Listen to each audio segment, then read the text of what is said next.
नमस्कार। आपका अखबार के इस अंक में आपका स्वागत है। मैं हूं प्रदीप सिंह। हिंदी फिल्म का गाना है, मेरा सुंदर सपना टूट गया, मैं प्रेम में सब कुछ हार गई, बेदर्द जमाना जीत गया। तो ये मामला कोई प्रेम इश्क का नहीं है। ये मामला जो मैं जिसकी बात करने जा रहा हूं, ये शुद्ध रूप से राजनीति का है। और ये गाना जो है कांग्रेस सहित पूरा विपक्षी खेमा गा रहा है। जिस तरह से विपक्षी दलों का 27 दलों का गठबंधन बना था और उसकी 3 बैठकें हुई थी, तो उसके जरिए ये संदेश देने की कोशिश हुई थी कि बस अब केवल चुनाव की घोषणा होना बाकी है और बीजेपी का जाना तय है, नरेंद्र मोदी की विदाई तय है। और इस तरह की बातें भी कांग्रेस और उसके साथी दल करने लगे थे। लेफ्ट लिबरल इकोसिस्टम जो है इस देश का, वो गदगदायमान था। उसको लग रहा था कि बस फॉर्मूला मिल गया। उसके साथ साथ जाति की गणना का मुद्दा मिला, तो ये हुआ कि हमको एक नेशनल नैरेटिव जिसकी हमें तलाश थी वो मिल गया। दोनों मुंह के बल गिरे हैं 3 दिसंबर को।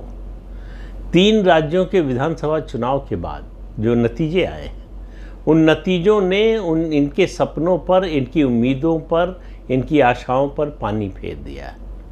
अब आप देखिए कि हालत क्या हो गई। निराशा का आलम देखिए कि 6 दिसंबर को रिजल्ट आते ही घोषणा कर दी मल्लिकार्जुन खड़गे ने, कांग्रेस के जो राष्ट्रीय अध्यक्ष हैं, कि 6 दिसंबर को बैठक होगी। किसकी बैठक होगी? इंडी अलायंस की। अब आप देखिए, बड़ा सोच समझकर 6 दिसंबर की तारीख चुनी गई थी। 6 दिसंबर को बाबरी ढांचा अयोध्या में गिरा था। ऐतिहासिक तारीख है। हिंदू पुनर्जागरण का, हिंदू पुनर्स्थापना का एक बड़ा प्रस्थान बिंदु था वो। वहाँ से जो परिवर्तन शुरू हुआ, उसको बहुत तेज गति से पिछले 10 साल में प्रधानमंत्री नरेंद्र मोदी ने बढ़ाया है। और उस गति को बढ़ाने में उनका योगदान है, पूरी पार्टी का, संगठन का, संघ परिवार का, उत्तर प्रदेश के मुख्यमंत्री योगी आदित्यनाथ का। जिस तरह से उत्तर प्रदेश में उन्होंने सुशासन स्थापित किया है, जिस तरह से उन्होंने अयोध्या, काशी, मथुरा के बारे में जो कुछ उन्होंने किया है और जो कर रहे हैं, उन सब का नतीजा है कि प्रधानमंत्री की राजनीति, उनकी रणनीति और सांस्कृतिक पुनर्जागरण के उनके अभियान को बल मिला है।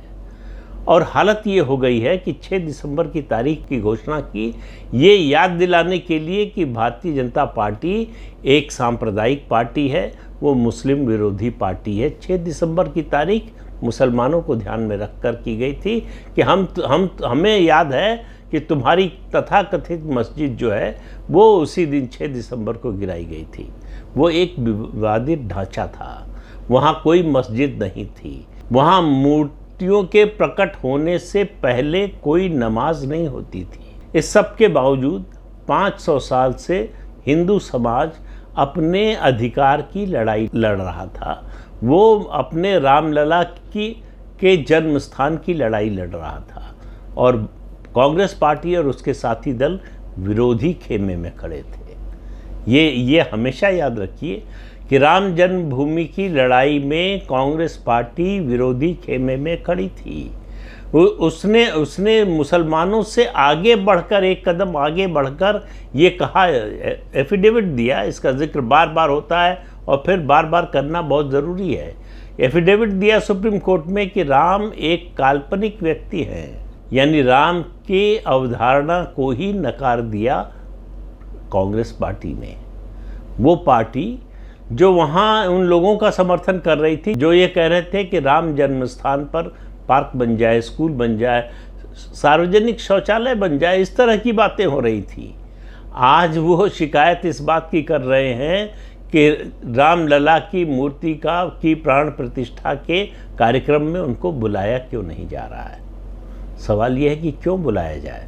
पहली बात तो ये है कि ये किसी पार्टी का या सरकार का कार्यक्रम नहीं है, ये एक प्राइवेट ट्रस्ट का कार्यक्रम है। उस ट्रस्ट का जिसके लोगों ने इस दिन की इस उपलब्धि के लिए, इस हक के लिए लड़ाई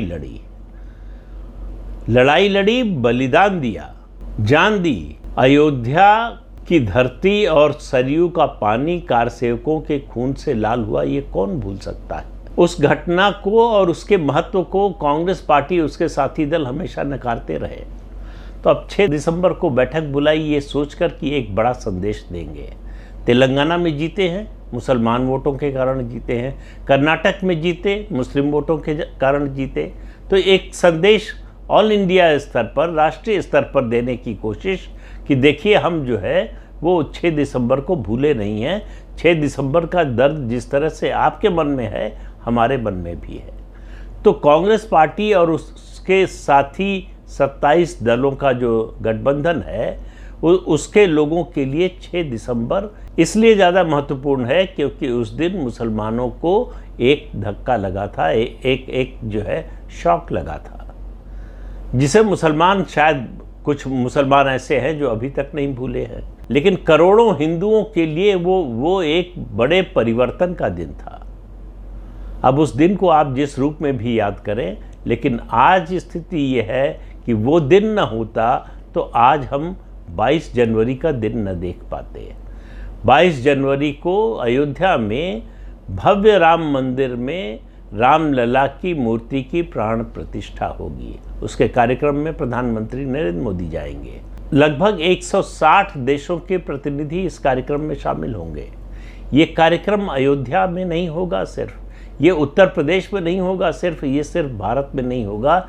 इस कार्यक्रम का असर और इसकी गूंज पूरी दुनिया में सुनाई देगी।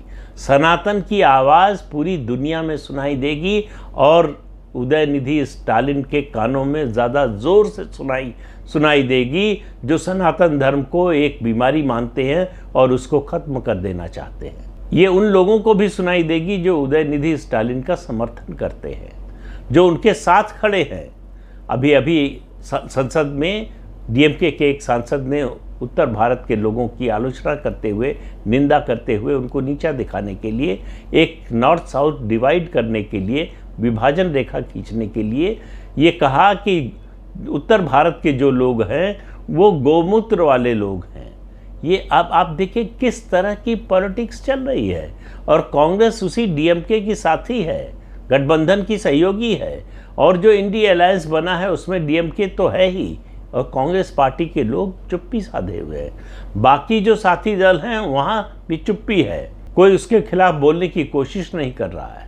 तो इस अलायंस ने अपनी पहचान, इस गठबंधन ने अपनी पहचान हिंदू विरोधी गठबंधन के रूप में या एक राजनीतिक इकाई के रूप में बना ली है, जो मुस्लिम परस्त है और हिंदू विरोधी है।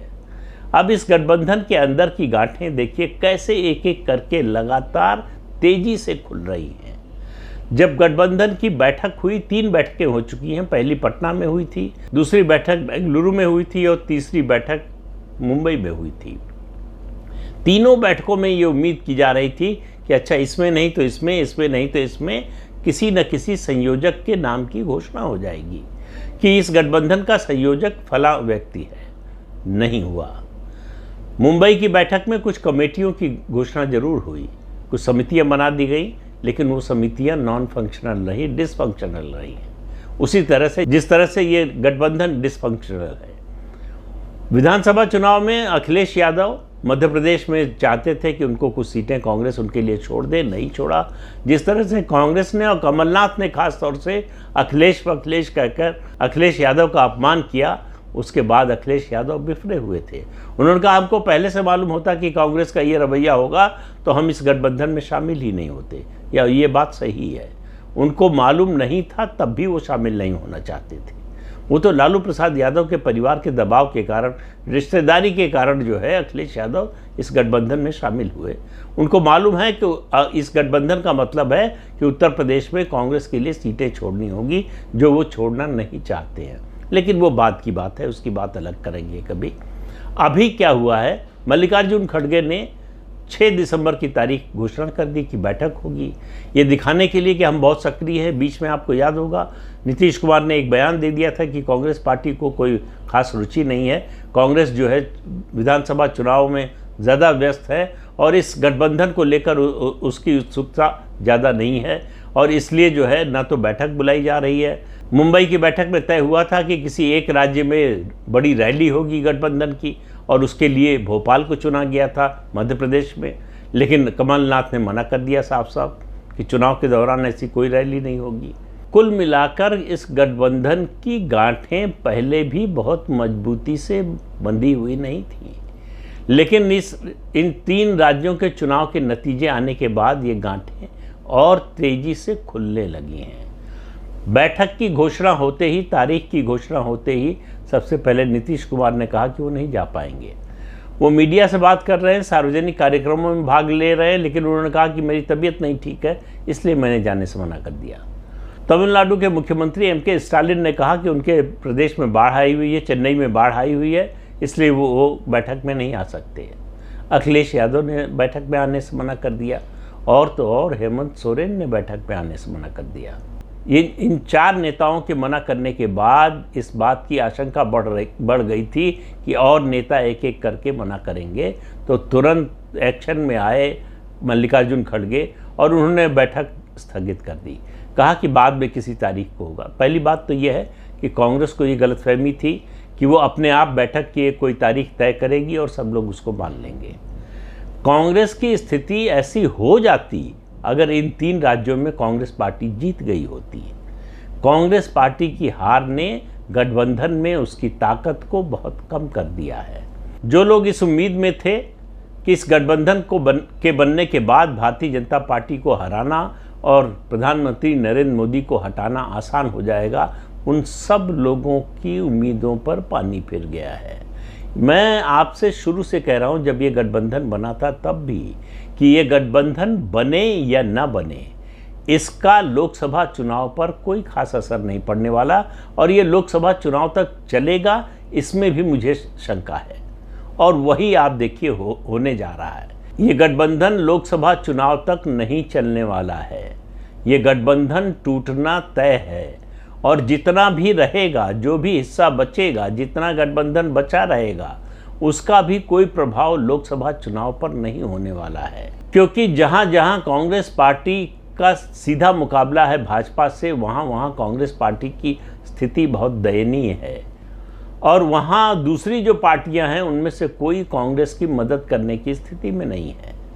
और जहाँ पर क्षेत्रीय दल मजबूत है वहाँ कांग्रेस उनकी मदद करने की स्थिति में नहीं है।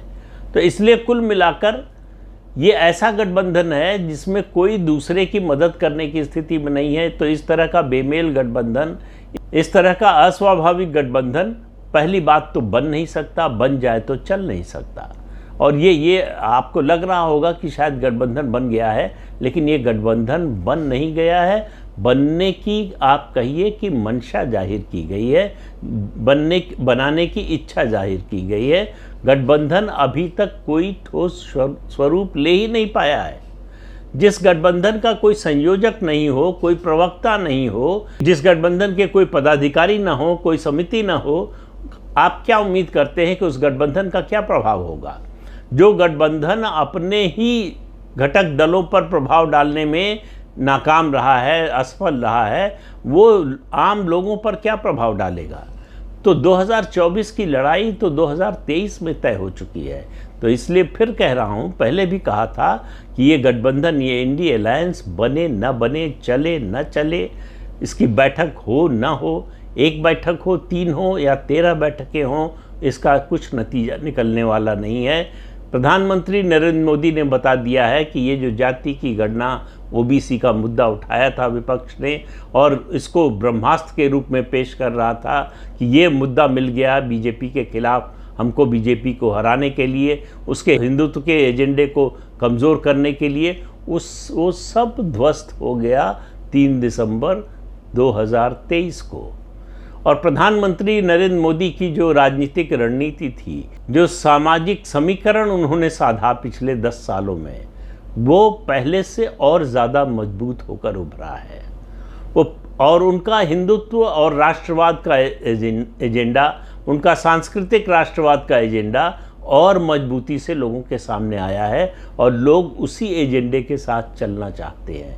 विपक्ष के लिए अब कोई नया नैरेटिव खोजना भी कठिन है, समय भी नहीं है और क्षमता भी नहीं है। मेरा मानना है कि इस विपक्ष में जितने ये 27 दल हैं, इनमें कोई ऐसा दल नहीं है जो एक कोई नेशनल नैरेटिव तैयार कर सके और उसको प्रभावी रूप से पेश कर सके। तो इसलिए ये बैठक स्थगित नहीं हुई है, ये गठबंधन जो है हमेशा के लिए एक तरह से निलंबित हो गया है। असेंबली के मामले में आपने सुना होगा कि असेंबली को जो है स्थगित कर दिया जाता है, उसी तरह से ये गठबंधन जो है वो स्थगित हो गया है। इस गठबंधन का अब कोई भविष्य नज़र नहीं आता और इस गठबंधन के जो कर्ता धर्ता बनना चाहते थे, अब आप विडंबना ये देखिए कि वो इस गठबंधन की बैठक में भी शामिल होने को तैयार नहीं है। इसी से अंदाज़ा लगा लीजिए कि इस विपक्षी गठबंधन का क्या हश्र होने वाला है।